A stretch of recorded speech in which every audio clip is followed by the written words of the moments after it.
साल 2000 में एक लड़की ने इंडिया का बहुत बड़ा रिकॉर्ड तोड़ा। पूजा सिंघल, जो कि केवल 21 साल की उम्र में एक आईएएस ऑफिसर बनती हैं, हमारे देश की एक यंगेस्ट आईएएस ऑफिसर।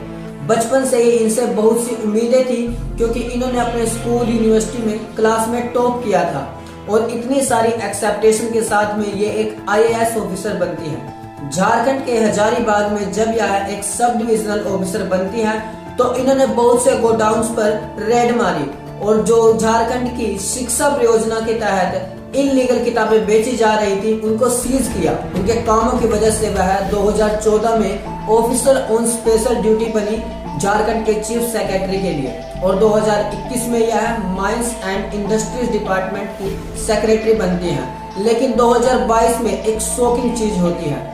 झारखंड की तेज तर्रार आईएएस पूजा सिंघल को ईडी ने गिरफ्तार कर लिया है। मई 2023 में ईडी के द्वारा इनकी प्रॉपर्टीज पर कई सारे छापे मारे जाते हैं एक मनी लॉन्ड्रिंग के केस में, और इस केस की तहकीकात में ईडी के द्वारा करीबन 20 करोड़ रुपए बरामद किए जाते हैं। पर्यटन निदेशालय ने झारखंड की खनन सचिव पूजा सिंघल के घर कई ठिकानों पर छापा मारा, जिसमें तकरीबन 20 करोड़ रुपए कैश बरामद किए गए हैं। इन्वेस्टिगेशन में पाया गया कि इन्होंने Mahatma Gandhi national employment guarantee scheme का पैसा अपने और अपने रिश्तेदारों के अकाउंट में यह डिपॉजिट कर रही थी और फिर उस पैसे को यह प्रॉपर्टी में इन्वेस्टमेंट के लिए यूज कर रही थी। इनके द्वारा उस पैसे को छिपाने के लिए 50 फेक कंपनियां बनाई जाती हैं और उन 50 फेक कंपनियों के द्वारा वो पैसा एक लग्जरी हॉस्पिटल पल्स में इन्वेस्ट किया जाता है। और उस लग्जरी हॉस्पिटल पल्स का मालिक पता कौन था?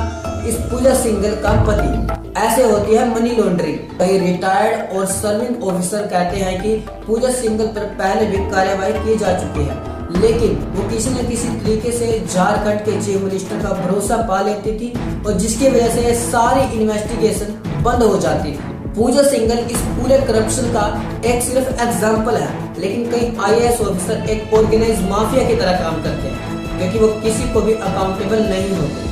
इसका मेजर कारण है कि उनके खिलाफ कार्रवाई करने के लिए सरकार की परमिशन चाहिए होती है। जैसे कि जब 2022 में ईडी 3 आईएएस ऑफिसर के खिलाफ कार्रवाई करना चाहती थी, लेकिन यूपी पुलिस के द्वारा इस कार्रवाई के लिए उनको परमिशन नहीं दी जाती है।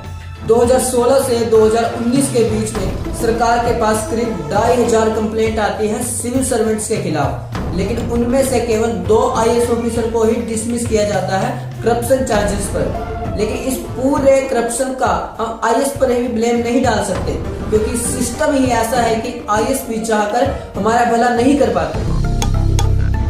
जैसे ये है IAS officer Ashok Khemka, 1990 batch के आईएएस ऑफिसर, जो कि करीबन 30 साल से सरकार में काम कर रहे हैं और 30 सालों में पता इनके कितने ट्रांसफर हुए?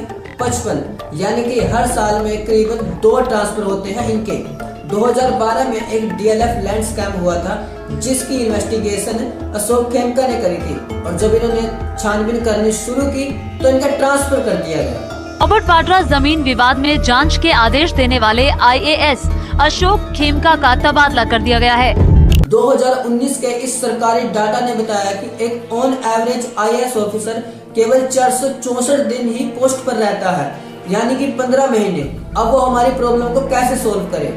एक सीनियर आईएएस ऑफिसर ने इस किताब में बताया कि जब तक वो अपने डिपार्टमेंट को समझ पाते तब तक उनका ट्रांसफर हो जाता है। जब तक सूरज चांद रहेगा दिव्या मित्तल। दिव्या मित्तल 2013 बैच की एक आईएएस ऑफिसर और 2023 में यह उत्तर प्रदेश के मिर्जापुर डिस्ट्रिक्ट की एक डिस्ट्रिक्ट मजिस्ट्रेट बनी और अपने काम की बदौलत इन्होंने वहां के एक गांव लहरिया दा का नक्शा ही बदल दिया, क्योंकि 2023 तक उस गांव में नल का पानी नहीं था और इन्होंने वहां पर नल का पानी पहुंचाने के लिए एक छोटा सा पूजन करवाया और उसके बाद पता क्या होता है? इनका ट्रांसफर कर दिया जाता है। इस ट्रांसफर राज को आप क्या कहना चाहेंगे?